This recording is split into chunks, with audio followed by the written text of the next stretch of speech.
오늘 마지막 질문 시리즈 네 번째입니다. 오늘 이 질문은 우리 좀 보여주시겠습니까? 질문 좀 보여주시겠습니까? 고 이병철 회장의 질문인데요. 질문이 이렇습니다. 생물학자들은 인간도 오랜 진화 과정의 산물이라고 하는데 신의 인간 창조와 어떻게 다른가? 인간이나 생물도 진화의 산물은 아닌가? 제가 볼 땐 창조론인가 진화론인가를 말하고 있는 것 같아요. 또 하나, 언젠가 생명의 합성, 무병장수의 시대도 가능할 것 같다. 이처럼 과학이 끝없이 발달하면 신의 존재도 부인되는 것은 아닌가. 제가 볼 때 과학과 신의 존재 문제 같아요. 제가 이 마지막 질문, 고 이병철 회장님의 마지막 질문의 질문을 가지고 시리즈로 말씀을 전하겠다라고 맘먹고 오늘 진짜 후회했습니다. 이번 주 정말 후회했습니다. 내가 이걸 왜 시작했지? 라고 말입니다. 사실 이 질문이 제가 좀 피해하고 싶었거든요. 왜냐하면 이 질문들을 다루는 책들에도 명쾌하게 설명된 책들이 별로 없었기 때문에 저도 살짝 빠져가려고 했는데 이걸 피하면 비겁하다고 할 것 같아가지고 정면 승부하려고 마음먹었습니다. 그래서 이 질문을 설교하기 위해서 한 주간 내내 얼마나 고생했는지 모릅니다. 책도 많이 읽고요, 영상도 아주 많이 보았습니다.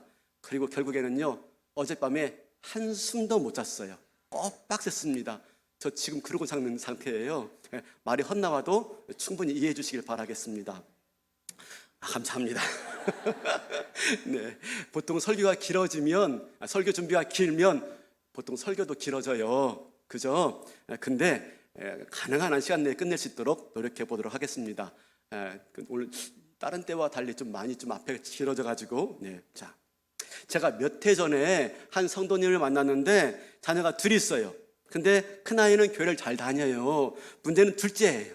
이 아이가 중학교 올라가면서 교회를 점점점 멀리 하는 겁니다. 이유가 뭐냐면 학교에서 진화론을 배우고 있는 겁니다. 그래서 이 진화론이 창조론보다 더 과학적이고 합리적이다라는 이유로 교회를 안 나가겠다는 거예요. 근데 그 아이의 주장에 대해서 부모님들이 별다른 지도나 조언을 하지 못해요. 그죠? 우리가 뭘 알겠습니까? 그래서 그냥 믿어라, 하나님 창조했다라고 말하는 것도 한두 번이지, 결국에는 그래, 그럼 네 맘대로 해 하고 말았습니다. 그리고 이 아이는 교회를 안 나와요. 아마 그런 가정들이 우리 성도님들 가정 중에 있을 거예요. 고등학교까지는 잘 나갔어요. 근데 대학교를 가더만 이 머리가 굵어져 가지고는 어떻습니까? 말도 안 되는 소리, 그 무슨 창조야 라고 하면서 교회를 멀리 하는 거죠. 성경은 너무 비합리적이고 반지성적이다라고 주장하면서 말이죠. 이런 자녀를 두고 설전을 벌인다거나 또 실갱이를 벌이는 게 얼마나 힘듭니까? 말다툼하다가 마지막 뭐라고 합니까? 야, 교회 못 가서 목사님께 물어봐. 그렇게 해도 별로 신통한 대답을 얻지 못해요. 자, 그래서 오늘 이 문제를 좀 다뤄보기로 하겠는데요. 적어도 자녀들이 있거나 아니면 또 그거 넘어가서 우리가 앞으로 인류 역사의 발전 때문이라도 오늘 이 문제를 우리가 짚고 넘어가야 된다는 말입니다. 나와는 상관없는 말이라 할지라도 그렇지 않습니다. 우리 인류가 곧 직면한 내용들이기 때문에 좀 듣고 우리가 세상을 이해할 수 있는, 하나님이 주신 세상을 이해할 수 있는 그런 시간이 되었으면 좋겠습니다. 먼저 창조론을 살펴볼 텐데요. 창조론은 간단해요. 성경의 주장대로 우주 만물을 하나님이 창조했다라고 하는 주장이죠. 실제적으로 성경을 보면은 이 히브리어로 되어 있는 이 구약 성경에 창조, 그러니까 만들다, 짓다라고 하는 단어가 세 가지가 나와요. 세 가지. 뭐냐면요, 보여주시겠습니까? 바라가 나오고 아사하고 야찰 나옵니다. 바라는 무에서 유를 창조할 때, 아사는 기본 물질에서 더 나은 상태로 개선될 때, 야찰은 아사와 비슷한데 어떤 특별한 목적이 있는, 그리고 특별한 존재를 만들 때 쓰여지는 단어예요. 그런데 중요한 것은 이 창세기에서 바라라고 쓰여진 부분은 딱 세 번만 나와요. 세 번만. 어디에 나와요? 그러니까 바라는 뭐죠? 무에서 유로 창조되었다를 말할 때인데 그게 딱 세 번 나와요. 창세기 1장 1절 태초에 하나님의 전지를 창조하시니라 나옵니다. 그리고 두 번째는 읽지 않겠지만 12절과 21절에 하나님이 씨 맺는 채소를 만들고 그리고 동물들을 만들 때 봐라라는 단어를 써요. 그리고 세 번째 마지막으로 어디에서? 그렇죠. 하나님이 사람을 만들다라고 할 때, 창조했다라고 할 때 창세기 2장에 봐라를 씁니다. 그러니까 하나님께서 우주와 만물과 사람을 발아하신 거예요. 무에서 유로 창조하신 거예요. 이것이 뭡니까? 이게 창조론. 그러면 우리가 이제 살펴볼 게 뭐냐면 진화론입니다. 그 반대편에 있는 진화론. 진화론은 우리 여러분 잘 알다시피 다윈의 종의 기원이란 책을 통해서 주장되어진 이론이지요. 아시다시피 진화론은 생명체가 시간을 따라서 점점 변화하고 그로 말미암아서 새로운 종으로 진화한다, 생성되어진다라고 하는 것이 진화론입니다.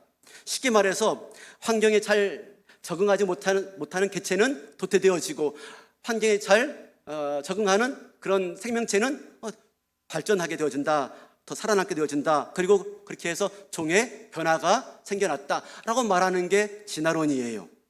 근데 이 진화론이 왜 문제가 되어지냐면 진화론이 단순히 과학 이론을 넘어가지고 정치, 경제, 세계, 문화 모든 면에서 패러다임 혁명을 가져왔기 때문입니다.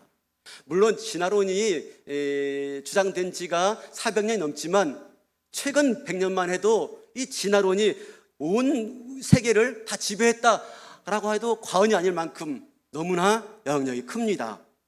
특별하게 학교 기관에서 진화론을 가르칠 때 이걸 그냥 사실로 무비판적으로 가르치게 되어지죠. 그리고 창조론은요, 그건 구시대의 유물로 여겨지고 있습니다. 교육 현장에서 말입니다.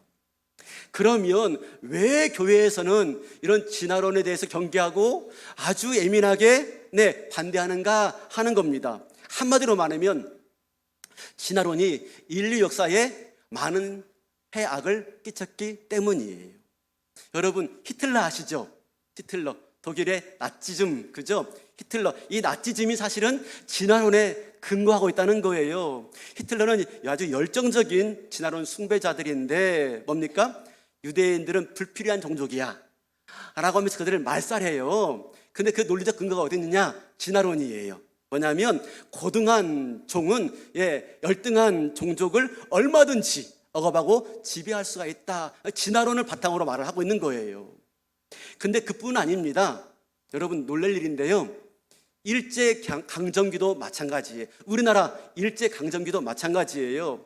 일본은 남의 나라를 침략하기 위한 근거로 뭘 드러냅니까? 약자는 도태되어야 되고 열등한 민족은 사라져야 되고 우등한 존재가 살아남아서 사회를 지배해야 된다라고 하는 그 논리적 근거 속에서 우리나라를 침략했고 이 백성을 탄압했던 겁니다. 그러니까 우리가 알게 모르게 이 일제 36년의 이면에는 뭐가 있습니까? 진화론이 근거하고 있는 거예요. 그리고 공산주의, 여러분 잘 아시죠? 이 공산주의는 지배계급과 피지배계급의 계급 투쟁으로 보고 있습니다. 그죠? 이것도 마찬가지로 진화론을 바탕으로 두고 있는 거예요. 다윈의 생물에 대한 진화 이론을 인간 사회에 조직에 적용해서 나온 게 공산주의 이론이다라고 하는 겁니다. 여기서 우리는 한 가지 알 수 있는 게 뭐냐면 그래서 공산국가에서 그렇게 기독교를 탄압하는구나 하는 겁니다. 왜냐하면 이 창조주이신 하나님을 믿는 기독교는 이 공산주의, 사회주의 체제를 지탱해주는 그 진화론과 너무나 상반되기 때문이에요.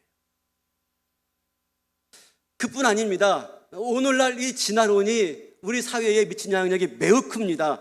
한 가지를 본다면 윤리적 상대주의예요. 요즘은 포스트 모더니즘이라고 해가지고 절대 진리가 없죠. 절대 기준이 없어요. 죄와 타락의 죄와 문제가 윤리의 문제가 그냥 다 상대적입니다.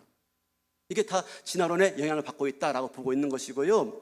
또 하나가 뭐냐면 이 성적 자유주의예요. 그러니까 동성애나 이 트랜스젠더 같은 것도 진화론적인 영향 속에서 얼마든지 가능하다라고 보고 있는 것이죠. 이만큼 이 모든 것들은 진화론이 만들어낸 그런 부산물들이다라고 말할 수 있는 것입니다. 왜냐하면 우리 안에 죄성이 있거든요. 근데 이 진화론이 우리의 죄성을 만족시켜 주는데 아주 탁월한 주장을 갖고 있기 때문에 진화론을 그렇게 사용하고 있는 것이지요. 그러나 분명하게 이 진화론은 한계가 분명합니다. 먼저 이 진화론자 가운데서도 진화론의 한계를 말하는 사람이 있습니다. 바로 루이스 모어인데요, 이렇게 말합니다. 네, 읽어주세요. 석에 근거한 고생물학을 연구하면 연구할수록 진화론이 단지 믿음의 기초를 둔 것임이 분명하다. 네, 뭐라고 말합니까? 네, 이 고생물학을 연구하면 연구할수록 뭐라고요? 진화론은 하나의 이념에 불과하구나, 하나의 신앙에 불과하구나, 신념에 불과하구나 라고 말을 하고 있다는 겁니다. 이게 누굽니까? 이게 진화론자예요. 여러분, 과학은 뭡니까? 과학은 인과 관계를 밝히는 거예요. 원인과 결과의 관계를 밝히는 게 과학이에요. 근데 이 과학자, 이 진화론자의 전제가 뭔지 아십니까? 모든 것은 다 우연에서 발생했다. 우연.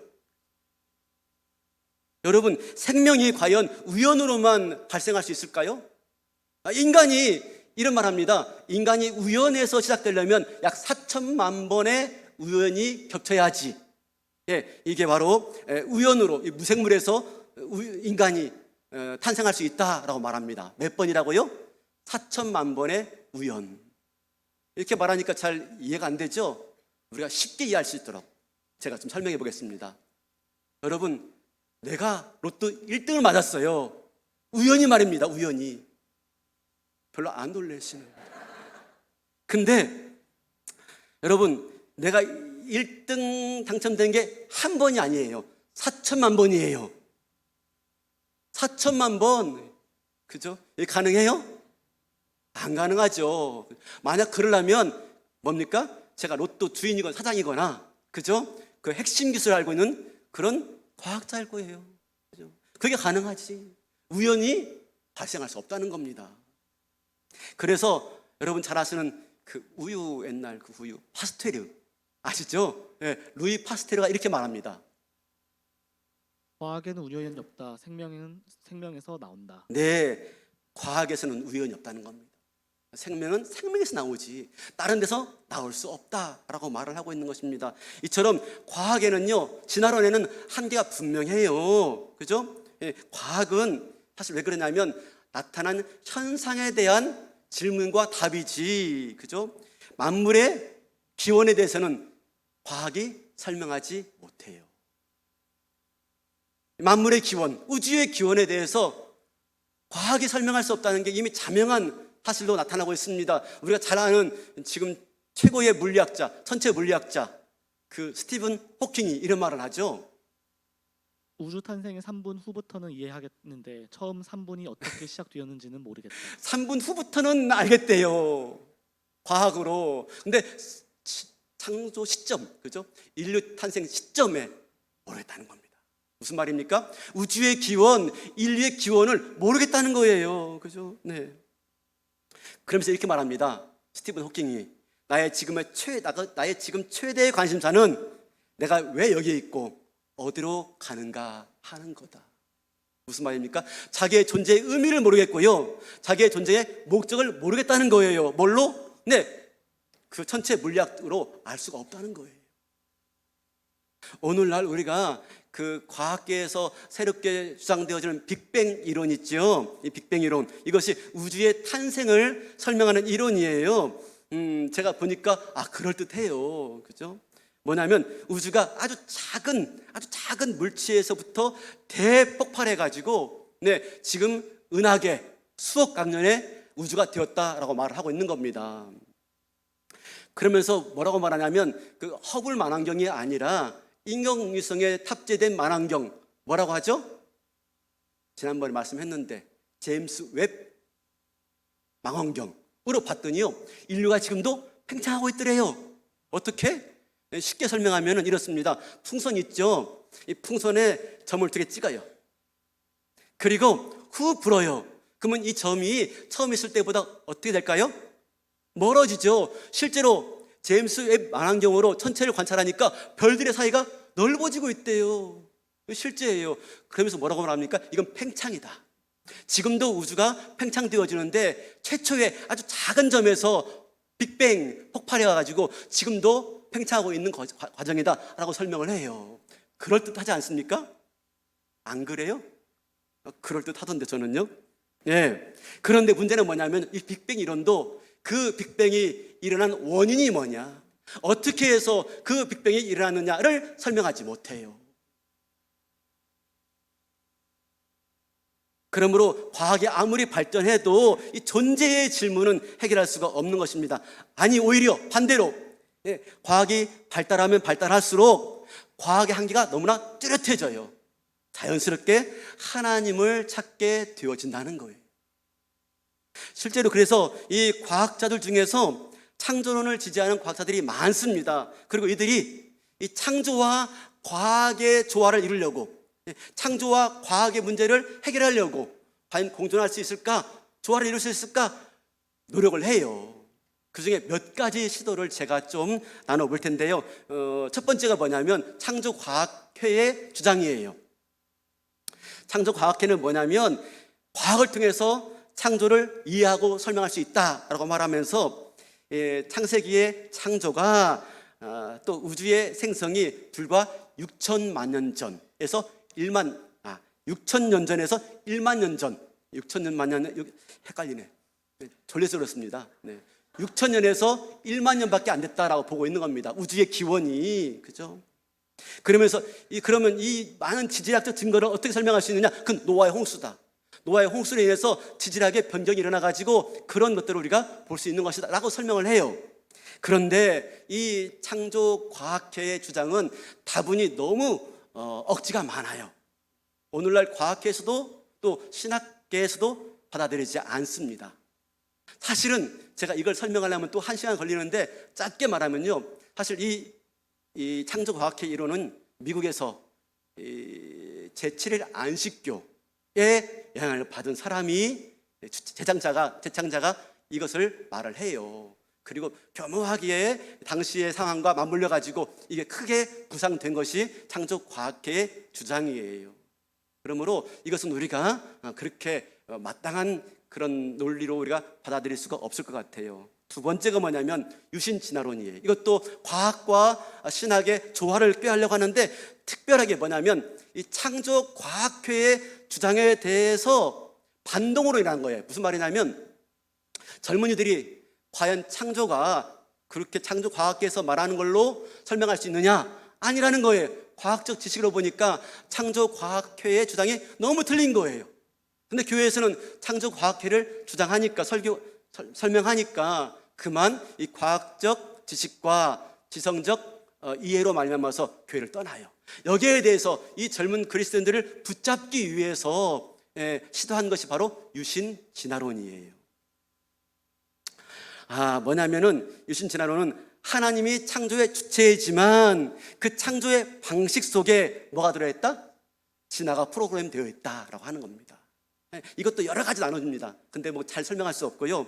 그러니까 진화론을 수용하면서 그 뒤에는, 그 과정 뒤에는 하나님의 섭리와 목적이 있다라고 하는 것이죠. 그런데 이것은 과학적 증거를 존중하면서 신앙과 충돌을 어떻게든지 피해보려고 하는 그런 노력인데, 사실 이것도 많은 문제를 야기하고 있어요. 뭐 우리 원죄를 설명하지 못한다거나 우리의 타락을 잘 설명하지 못해요. 지적 설교론, 마지막 세 번째인데 이 지적 설교론이 있어요. 이건 뭐냐면 이 생명과 우주의 탄생은 매우 복잡한 과정을 통해서 이루어졌다는 겁니다. 이 매우 복잡한 과정이 뭐라고 하냐면 불가약적 복잡성이라고 하는데, 그냥 지나가세요. 무슨 말이냐면 우리 눈, 그죠? 눈이 어떻게 진화되었느냐? 아무것도 없는 상태에서, 보지 못한 상태에서 눈이 진화된다는 건 말이 안 된다. 너무나 눈은 정교하기 때문에 이건 설명할 수가 없다. 또 하나가 뭐냐면 DNA예요. DNA, 분자 구조. 뭐 염기서열 하나만 틀려도 이게 안 되는 겁니다. 이 아주 대단한 이 복잡한 이 과정은 누군가 지적으로 설계한 존재가 있다 라고 말하고 있는 거예요. 어떤 지적인 존재가 설계했기 때문에 바로 이게 가능했다. 우주와 인류의 기원이 가능했다라고 보는 게 지적 설계론이에요. 근데 단점은 뭐냐면 그 지적 설계자가 누구인지를 밝히지 않아요. 중립적인 것이죠. 여튼 제가 이렇게 간단하게 정리했는데 한번 좀 표를 보시겠습니까? 표는 아니지만 다 이렇습니다. 뭐 그냥 한번 보시고요. 세 가지가 있더라라고 하는 건데 이 세 가지도 뭡니까? 명백한 한계와 비판에 직면하면 할 수가 없어요. 주장할 수가 없어요. 그렇다면 이 과학과 창조 신앙의 조화는 과학과 창조 신앙의 조화란 불가능할까? 공존할 수 없을까? 하는 질문이 나와요. 그죠? 과학이 발달하면 발달할수록 무신론자가 늘어날 것이다 라고 말했던 사람이 있습니다. 이분이요, 제임스 류바라는 과학자인데 1916년도에 미국의 과학자들 다 조사해 봤답니다. 그 중에 신을 믿는 사람이 41%였대요. 그러면서 이 미래과학자가 뭐라고 말하냐면 앞으로 더욱더 미래에는 과학자 중에서 신을 믿는 사람이 적어질 것이다 라고 말을 했어요. 그러자 실제로 이 1997년, 그러니까 81년이 지난 다음에 영국의 네이처 아시죠? 네이처 과학 잡지인데요. 이 잡지에서 실제로 미국의 과학자들을 조사해 보니까 변동이 없더랍니다. 여전히 41%가 신을 믿고 있더라는 거예요. 무슨 말이죠? 그러니까 과학이 발달한다고 유실론이 창조론이 사라지지 않는다라고 하는 겁니다. 이에 대해서 프란시스 베이컨, 영국의 경험 철학자인 프란시스 베이컨이 이렇게 말합니다. 약간의 과학은 사람을 신으로부터 멀어지게 한다. 그러나 더 많은 과학은 인간을 다시 신에게로 돌아가게 한다. 어리를 사이언스는 조그마한 과학적 지식은 하나님께로부터 멀어지게 하지만 모어 사이언스, 더 충분한 과학은, 더 많은 과학은 오히려 우리를 하나님께로 인도해 간다라고 말을 하고 있습니다. 자연의 경이로움과 우주의 그 신비함을 연구하면 연구할수록 이 신비하고 아름다운 우주 만물을 만드신 하나님께 우리가 경외감을 갖게 되어진다 하는 말씀인 것이죠. 그러니까 무엇입니까? 과학을 하면 할수록 신앙과 모순되는 게 아니라 오히려 과학을 하면 할수록 오히려 하나님의 존재를 인정하게 되어진다라고 하는 것이죠. 물론 이에 대해서 우리가 앞에서 말한 세 가지의 주장으로는 다 담아낼 수가 없어요. 그러나 뭘 인정해야 됩니까? 과학과 그리고 신앙은, 창조는 서로 상충되지 않는다라고 하는 것을 우리가 어렴풋하게 인정할 수가 있는 것이죠. 실제로 우주 태양계에 보면은요, 창조의 흔적을 발견할 수 있다고 그래요. 우주 창조 세계를 보면은, 태양계를 보면은 창조의 흔적을 발견할 수 있다라고 하는데 뭐냐면, 과학자들은 우주 안에 생명체가 존재하기 위해서는 우주가 놀라울 정도로 미세하게 조정되어 있지 않으면 안 된다라고 말합니다. 이게 미세 조정론입니다. 미세 조정론. 이 대목에서 우리가 알 수 있는 건 뭐냐면 오히려 과학을 통해서 성경을 더 잘 이해할 수 있다는 거예요. 무슨 말입니까? 제가 한번 예를 들어 보겠습니다. 우리 욥기 38장 4절에서 6절 한번 보겠습니다. 내가 땅에 기초를 놓을 때 내가 거기에 있기라도 하였느냐? 내가 그처럼 많이 알면 내 물음에 대답해 보아라. 누가 이 땅을 설계하였는지 너는 아느냐? 누가 그 위에 측량줄을 띄었는지 너는 아느냐? 무엇이 땅을 버티는 기둥들을 붙잡고 있느냐? 누가 땅에 주춧돌을 놓았느냐? 누가 이 땅을 설계했느냐? 누가 그 위에 측량줄을 띄었느냐? 누가 미세하게 이 모든 우주를 그렇게 조정하였느냐? 무슨 말이죠? 하나님밖에 없더라. 우주가 그래 미세하게 조정되어 있는데 결국 그분이 하나님이시다라고 하는 걸 욥기에서 말씀하고 있어요. 이렇게 욥기가 증거하고 있어요. 오히려 과학을 말입니다. 그뿐 아니에요. 하나님 어떤 하나님이십니까? 질서의 하나님. 그렇기 때문에 모든 사물들을 질서 있게 미세하게 그렇게 조절할 수 있는 분이시다. 고린도전서 14장 33절 볼까요? 하나님은 무질서의 하나님이 아니시오. 하나님은 질서의 하나님이시기 때문에 그 미세한 조정을 가능케 할 수 있는 거죠. 또 있습니다. 욥기 38장 20절 볼까요? 빛과 어둠이 있는 그곳이 얼마나 먼 곳에 있는지 그곳을 보여줄 수 있느냐? 빛과 어둠이 있는 그곳에 이르는 길을 아느냐? 네, 제임스 웹 망원경으로 보니까요. 우리 태양계에서 가장 가까운 은하계가 뭐냐면 아세요? 안드로메다 성운입니다. 네, 안드로메다 성운인데 이 태양계에서 또 다른 은하계인 안드로메다 성운까지 얼마 걸립니까?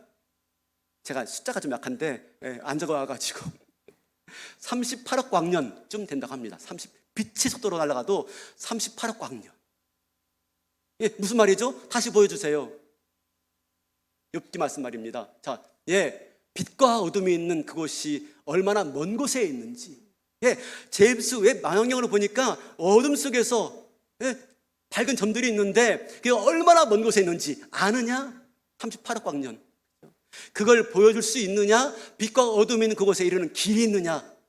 라고 말씀하고 있는데 바로 이게 제임스 웹 망원경으로 바라본 은하계의 발견이에요. 그 외에 아주 많은 대목들을 우리가 발견할 수가 있는데 결과적으로 뭡니까? 이런 면에서 오히려 천문학만큼 하나님의 존재를 인정하지 않을 수 없는 학문은 없다라고 말합니다. 실제로 그래서 천문학자 중에서 70에서 80%가 하나님의 존재를 믿어요. 신적 존재를 믿어요. 그래서 나사에서 일하시는, 나사 아시죠? 우주항공청, 그죠? 미 우주항공청에서 근무하는 이 로버트 제스트 박사가 이렇게 말합니다. 천문학에서 이상한 발견이 일어나고 있다. 그 가운데 하나가 우주에는 시작이 있다는 발견이다. 나사에서 근무하는 그 박사님이 이렇게 말해요. 이상한 발견, 새로운 발견. 우주에는 시작이 있다는 거예요. 시작이. 이 모든 걸 볼 때 우주에 이 신적 창조자가 존재하지 않는다라고 하는 것은 말이 안 돼요. 그러므로 우리는 한 사실을 알아야 되는데 하나님은요 자기를 계시하시는데 두 가지 방식으로 계시하셔요. 지난번에 배웠죠. 뭐와 뭐? 특별 계시와 일반 계시. 성경과 자연으로 우주 만물로 하나님은 자기를 우리에게 알려주신 분이에요. 그런데 성경의 저자도 하나님이세요. 그리고 이 우주 만물 자연의 저자도 하나님이세요. 다 똑같은 저자이기 때문에 결코 자연과 우주 만물과 성경은 대립되지 않는다는 겁니다. 모순되지 않는다는 거예요.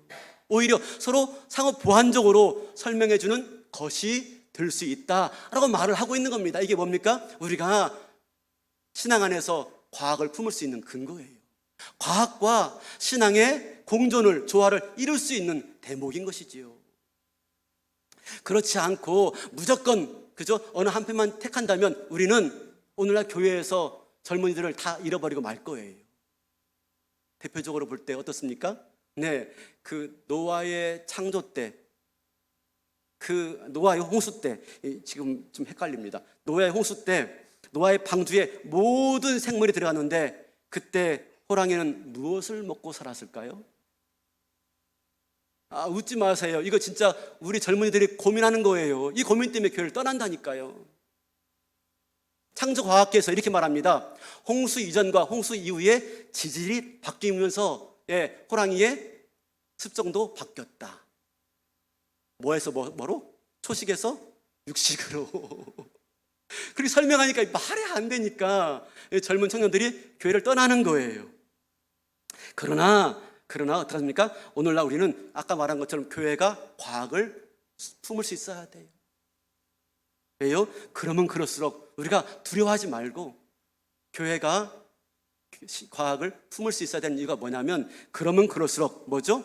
역시 우주의 기원은, 인간의 창조는 그냥 우연히 된 일이 아니구나 하는 그 결론에 도달하게 될 것이기 때문입니다. 아멘입니까? 그렇죠. 그러면은 우리가 어떻게 이해할 수 있어요? 성경은요, 성경의 언어로 쓰여진 거, 언어로. 중요한 건 그럼 그 일을 누가 했느냐, 누가? 후를 묻고 있어요. 과학은요, 그 일들이 어떻게 일어나느냐, 그 현상이 어떻게 일어나느냐, how를 묻고 있는 거예요. 이게 언어가 달라요. 과학에서 밝히는 언어와 이 신앙에서, 성경에서 밝히는 언어가 다르단 말입니다. 그래서 공존할 수 있어요. 그래서 조화를 이룰 수가 있다는 말인 것입니다. 과학은요, 현상을 말할 뿐이지 원인을 말할 수가 없어요. 그렇기 때문에 우리가 이제 과학을 품고 이 세계를 우리가 품어내야 되는데 그 이유가 있습니다. 그 이유가 아주 중요한 이유가 있습니다. 이건 제 생각인데요. 제가 말씀을 준비하다 떠오른 생각인데요. 사실 갈릴레오가 있을 때 천동설이냐 지동설이냐, 결국 지동설이 되고 말았어요. 찰스 다윈이 나타나가지고 진화론이냐 창조론이나 지금 막 열심히 싸워요. 근데 이게 중요한 게 아니라니까요. 지금 가장 중요한 게 뭔지 아십니까? 창조론이나 진화론이냐가 아니에요. 뭐겠습니까? AI, 인공지능이 더 큰 문제예요. 과연 우리 기독교는, 과연 우리 교회는 이 AI의 문제를 어떻게 대할 수 있을 것인가 하는 문제인 거죠. 이런 점에서 제가 최근에 유재석 씨가 나온 유퀴즈를 봤는데 빌 게이츠가 나온 거예요. 세계 최고의 부자 1등, 1등 나온 거예요. 근데 이분이요, 어마어마한 그죠? 몇백 조? 그걸 갖고 있는데 이분이 자기의 재산의 99%를요, 사회에 환원하겠대요. 이야, 99%, 그죠? 근데 어디에 환원하느냐 하는 겁니다. 이분이 관심 갖고 있는 게 뭐냐면 유아 사망률, 어린이 사망, 어린이 빈곤, 여기에 관심이 너무 많아요. 그러면서 어디에 투자하냐면 이 인공지능, 이 AI에 우리가 투자해야 되는데 어떻게 해요? 인공지능을 통해서 이룰 수 있는 길이 있다는 것입니다. 의료와 교육. 그걸 통해서 유아 사망률을 낮출 수가 있고 아동, 청소년 빈곤율을 낮출 수 있다는 거예요. AI를 이렇게 활용하겠다라고 말을 하고 있는 것입니다. 저도 AI 사용하고 있습니다. 사실 이 설교 준비하면서도 AI 이용했습니다. 뭐 좀 알려줘. 제가 용어를 모르니까요. 도움 받았습니다. 근데 지금 중요한 것은 과학이냐 신앙이냐를 논쟁할 것이 아니라 더 중요한 것, 이 무서운 속도로 다가오는 AI의 문제를 어떻게 할 것인가. 빌 게이츠처럼 적어도 그런 노력들을 우리가 강구해야 된다는 말씀인 것입니다. 이것이 교회가 신앙이 과학과 조화를 이루며 공존할 수 있는 중요한 자세인 것입니다. 실제로요, 제가 이제 이건 여담인데 이 창조와 과학에 대해서 많이 영상을 보았는데 아주 유명한 분들이요, 과학적으로 아주 유명한 분들이 신앙을 가지고 있는 걸 보았어요. 대표적인 사람이 누구냐면 이분이에요. 이정모 관장. 이분이 국립과천과학원장, 정확하게 국립과천과학원장 전입니다. 이분이 차이나 클래스에서 나왔는데 아주 간단히 말합니다. 그냥 진화를 과학적 사실로 받아들이는 것에 대해서 신앙과 아무런 갈등을 느끼지 못한다라고 하는 거예요. 이분이요. 자연은 하나님 작품이고 성경도 하나님 말씀이고 둘 사이에 아무런 모순이 없다라고 인정을 해요. 그리고 더 중요한 것, 제가 깜짝 놀란 게 누구냐면 이분 아시죠? 바로 최재천 교수님 아시죠? 국립생태원장, 저기 서천인가요? 거기에 계셨죠. 이분은요 실제로 진화생물학자예요. 진화생물학자, 그죠? 생물학자라면 자연히 다윈의 이론을 수용할 수밖에 없는데 이분이 이 다윈의 사도들이란 책을 내놓고 북콘서트를 했어요. 다윈은 어떠세요? 라고 하는 이 북콘서트의 내용인데 사회자가 이렇게 질문합니다. 인류가 왜 여기 있는지 교수님 대답해 주세요. 인류가 왜 여기 있는지 교수님 대답해 주세요 라고 하는 겁니다. 그때 이렇게 말합니다. 솔직히 진화 생물학자로서 여기에 답을 할 수가 없습니다. 나는 진화 생물학자인데 삶의 목적도 의미도 없습니다. 모든 일들이 유전자의 활동으로 벌어지기 때문에 삶의 목적을 말할 수가 없습니다. 그런데 삶의 목적을 뚜렷하게 가지고 있는 분들을 제가 보았습니다. 그들이 바로 우리 크리스찬. 이분이요 아주 독실한 크리스찬과 결혼했어요. 가지고 결혼 생활 내내 보내기다가 한 최근 몇십 년 전에 교회를 나가기 시작했는데 이 교회에서 경험하는 것들 때문에 과연 신앙의 힘이란 무엇인가? 과연 종교의 세계란 무엇인가? 아주 깊이 이제 연구하게 되었답니다. 설교 말씀도 듣고 성경도 보면서 말입니다. 그래서 왜 그랬냐라고 물어보니까 이해할 수 없다는 거예요. 이해할 수 없다는 거. 뭐냐면 그리스도인들이 너무너무 힘든 상황인데도 하나님 붙들고 하나님 의지하고 정말 죽을 것 같은 상황에서도 다시 일어나더라 하는 겁니다. 그렇게 힘든데 어떻게 저렇게 행복할 수가 있을까라고 하는 데에서 감동을 받은 거예요. 저건 뭐지? 하면서 말입니다. 그러면서 이렇게 말합니다. 과학자의 관점에서 성경과 창조를 인정하지 않는 것은 결코 바람직한 태도가 아닙니다. 놀라운 말인 거죠. 자, 그럼 이제 진짜로 이제 설교를 마무리하기 위해서요. 그러면 설교 초입에 제기한 문제를 좀 풀어올 텐데요. 박물관에서 그죠? 동물에서 인간으로 진화한 그 모형을 보고 온 우리 아이들에게 어떻게 말해야 할까요? 이건 우리가 준비해야 됩니다. 그죠? 어떻게 말해야 할 것인가? 제가 볼 때는요, 부모가 나름대로 공부를 좀 하시고요, 아이와 함께 토론할 수 있어야 되는데 제가 먼저 3가지로 답변할 수 있을 것 같아요. 그 아이들에게. 첫 번째, 과학의 한계에 대해서 이야기해 주는 거죠. 아까 말한 것처럼 과학은 항상 변하게 되어지고 앞으로도 변할 수 있다는 것입니다. 과학적인 진리는 불변의 법칙이 아니라는 거예요. 얼마든지 새로운 사실이 발견되어지면 그걸 취하고 애것을 버린다는 겁니다. 그러니까 얼마든지 이 과학적 이론들은 변할 수가 있다라고 하는 것을 알려주는 것이고요. 두 번째는 뭐냐면 그럼 박물관에 있는 저 모형들은 뭐 어떻게 설명할 건데요? 라고 말할 때 이렇게 말을 할 수가 있을 것 같아요. 기독교 내에서 이 성경을 받아들이면서 이 과학적 또 이해를 가지고 하려는 분들들, 아까 말한 거 있죠. 뭐 창조과학계를 빼고 유신진화론이나 그러거나 뭐 지적 설계론이거나 이런 다양한 의견들이 많아요. 이런 다양한 의견들을 가지고 우리가 하나님의 어떤 정도의 그런 것들을 설명할 수 있을 것이다 라고 말할 수 있어요. 근데 여전히 좀 불안하죠. 3번째가 뭐냐면 이게 우리가 취해야 될 입장이고 아주 강력하게 말해야 할 것인데 우리의 답변도 애매할 수가 있다라고 하는 겁니다. 우리가 말한 이 창조론도 애매할 수가 있다는 것입니다. 우리 왜요? 과학적 사실 앞에서 우리가 말하는 것도 사실 명확하지 않을 수 있다라고 하는 걸 인정하는 것입니다. 왜요? 아까 말한 것처럼 성경의 언어는 후예요. 후. 누가 창조했느냐. 과학의 언어는요, 어떻게 창조했느냐 하기 때문에 그죠?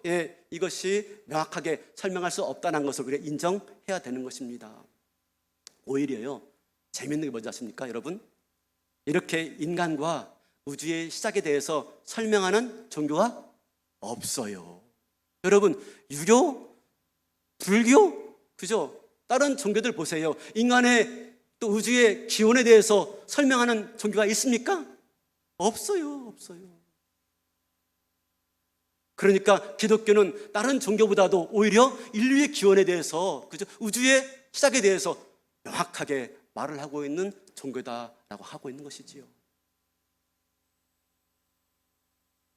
그래서 우리 아이들에게 이 3가지 가지고 잘 설명해 주면 좋을 것 같아요. 바라기는 이런 분들에 대해서 잘 설명해 주고 이런 영상들을 잘 보여주고, 왜냐하면 우리 아이들이 학교에 가서 진화를 배우는 시간과 교회에 와서 이 창조론을 배우는 시간은 턱없이 차이가 많습니다. 아주 열세입니다. 불가능할 정도로 열세입니다.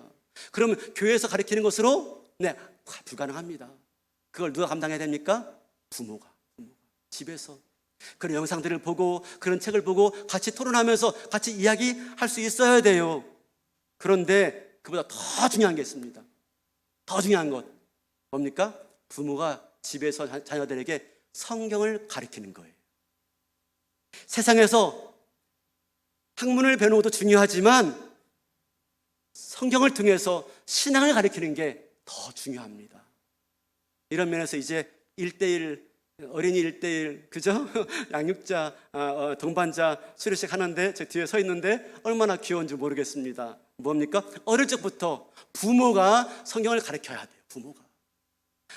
교회 교육으로만은 부족하단 말입니다.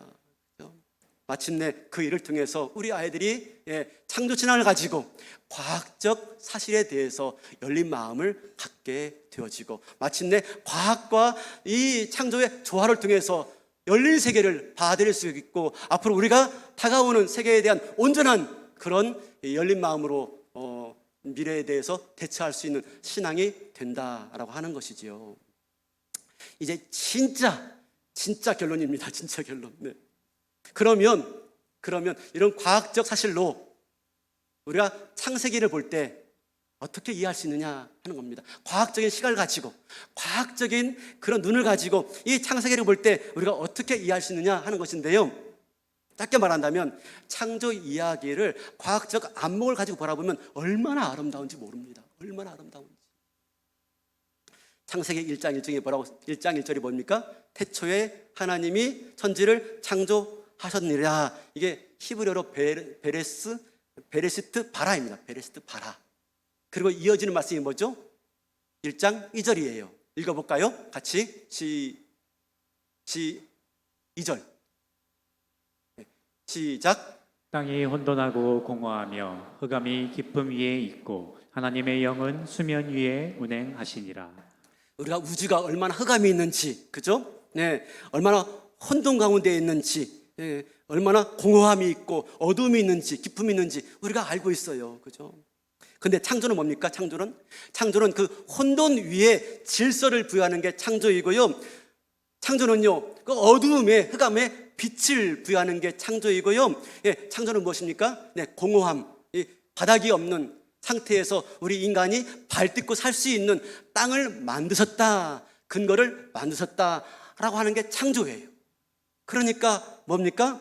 어둠에서 빛으로, 혼돈에서 질서로, 공허에서 근거로, 이게 과학적 안목으로 볼 때 세상의 창조이고, 그리고 더 중요한 것은 하나님이 그 창조를 보시고 토부 보시기에 좋았더라.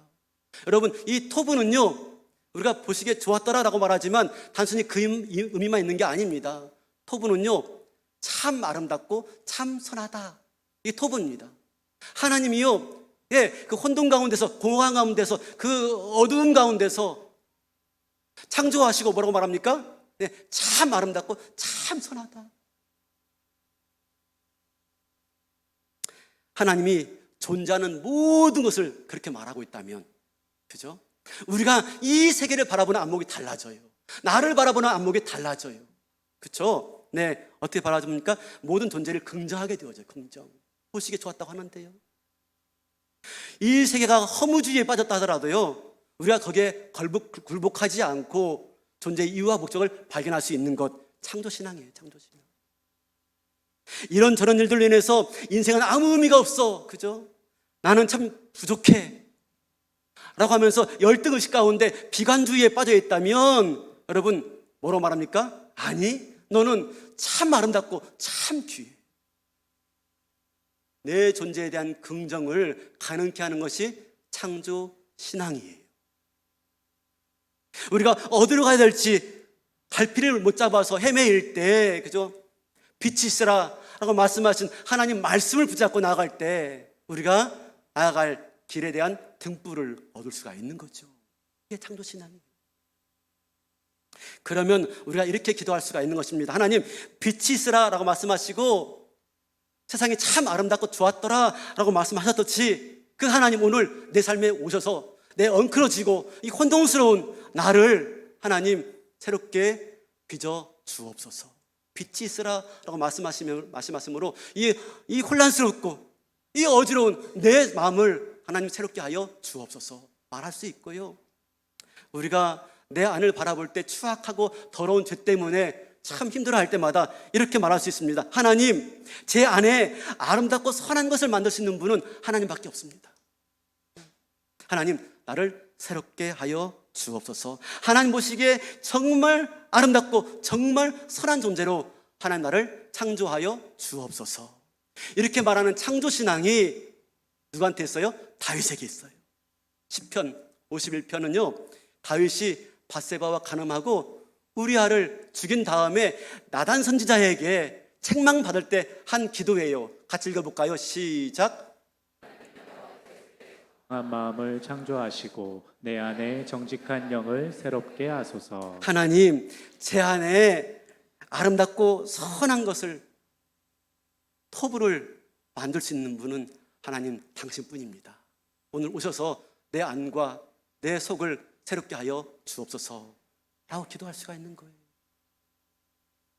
마지막으로 제일 중요한 것은 우리가 우리의 신앙을, 우리의 삶을 마감할 때, 우리의 인생을 마감할 때, 그때 진화론이나 빅뱅이 무슨 의미가 있겠습니까? 그죠? 아무것도 없는 무로 돌아간다는데 과연 그런 이론 가운데서 우리가 죽음을 어떻게 맞이할 수 있겠습니까? 적어도 우리를 창조하시고 우리 인생을 주관하시며 우리를 위해서 영원한 천국이 준비되었다고 하는 것이 얼마나 우리가 죽음을 담대하게, 그리고 용기 있게, 그 이상으로 기대하며 살 수 있게 만드는 것인 줄 모릅니다. 요즘 아내가 가끔 이런 말을 합니다. 엊그저께도 그 말 했는데요, 무슨 말 하다가 그랬는지 몰라도 이렇게 말합니다. 나는 오래 사는 것에 관심 없어. 참, 이렇게 말합니다. 지금이라도 나는 하나님 곁으로 가고 싶어. 천국이 그렇게 좋다는데 단지 지금 내가 여기서 해야 할 일이 있을 뿐이야. 이게 무슨 말인지 모르겠어요. 뭐 진심인지 아니면 저한테 뭘 말하고 있는 것인지 남자들은 참 구분하기 어려워요. 여러분, 뭘 말하고 있습니까? 우리가 어떤 신앙을 가지고 살아가느냐에 따라서 우리 인생의 의미와 목적이 달라진다는 거예요. 더 나아가서 위기와 죽음에 직면했을 때 너무나 다르게 우리가 반응할 수 있다는 것이 바로 이 창조 신앙인 줄로 믿습니다. 이 아름다운 신앙 붙잡고 열린 마음 가지고 과학적 세계관으로, 과학적 시각을 가지고 우리가 열린 미래에 대해서 더 폭넓게 다가가며 우리 미래를 슬기롭게 맞이할 수 있는, 또 우리 가정의 자녀의 문제들을 슬기롭게 해석할 수 있는 저와 여러분 되시기를 주님의 이름으로 축원합니다.